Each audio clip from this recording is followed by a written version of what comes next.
কোথায় পালাবে মরণ থেকে, কোথায় ভাগবে মরণ থেকে। এরপর অংশে আল্লাহ নিজে ব্যাখ্যা দিয়া বলেন, ওয়ালাউ কুনতুম ফি বুরুজিম মুশাইয়াদা, যদিও তোমাকে লোহা নির্মিত দুর্গে রাখা হয়, এমন একটা রুম বানাইছি, ঘর বানাইছে, যে ঘরে দরজাও নাই, জানালাও নাই, ছিদ্রও নাই, বাতাস ঢুকার কোনো ক্ষমতা নাই, এমন একটা রুমের ভিতরে আটকায়া রাখলেও সেখান থেকেও আজরাইল আনার ক্ষমতা আসেনি।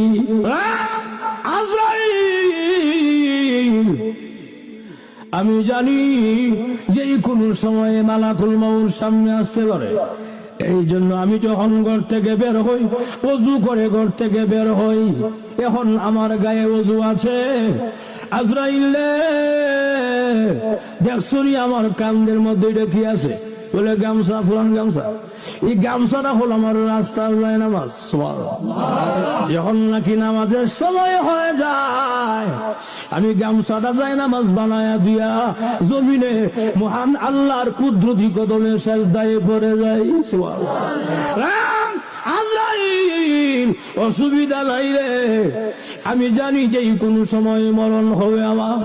তবে আমার মনে হয় আমার পরিবারের সঙ্গে আজকে আর সাক্ষাৎ হবে না, আমার বাচ্চাটার জন্য আর মজা নেওয়া হবে না। অসুবিধা নাই রে, দুনিয়া দেখেছি জীবনের কাউকে যদি ফাঁসি দেওয়া হয় সরকারি আদালতে, জীবনের শেষ মুহূর্তে একটা ইচ্ছা পূরণ করা হয়, তাকে ইচ্ছা পূরণ করা হয়। আজরাইল, এটা আমার জীবনের শেষ সময়, আমি জানি না আমার এরকম শেষ ইচ্ছাটা পূরণ হবে কিনা। আমার ইচ্ছাটা হইল আমি এখন যা আমার গামছাটা জমিনে বিছাইয়া দিলাম, আমার এখন ওযু আছে, আমি 2 রাকাত নামাজে এখন দাঁড়াইয়া যাব।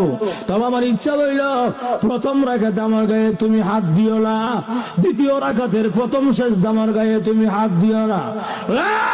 আজরাইল, দ্বিতীয় রাকাতের দ্বিতীয় সেজদা যখন যাব, মেহেরবানি করে তুমি আমাকে মহান আল্লাহর কাছে পৌঁছায়া দিও। ভাইরা আমার, আমি যে কথাটা বুঝাইতে চাই, ঈমান আমলের দাম অনেক বেশি। ঈমান আমল যদি ভালো হয়, লোকটা যদিও কালো, আল্লাহর কাছে অনেক ভালো। আর ঠিক কিনা?